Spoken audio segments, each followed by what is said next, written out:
Welcome to Pindar Poetry. We hope you learned something new. In this video, I will explain how to make Zed Astra. We'll start by identifying the essential core items for this powerful build, such as Duskblade and Yaomu's Ghostblade, which are crucial for early game dominance. Understanding your itemization path is key to securing a strong power spike.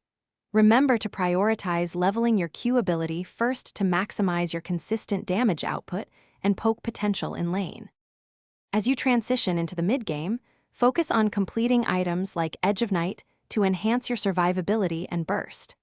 Mastering Zed's core combo, often involving your W and E abilities, is vital for dealing over 500 burst damage to isolated targets.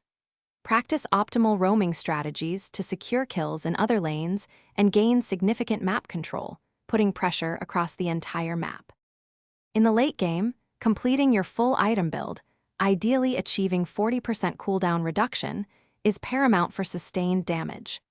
Adapt your playstyle based on the enemy team composition.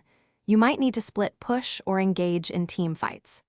Focus on securing crucial late-game objectives such as Baron Nashor or Elder Dragon to close out the game effectively and ensure your team's victory.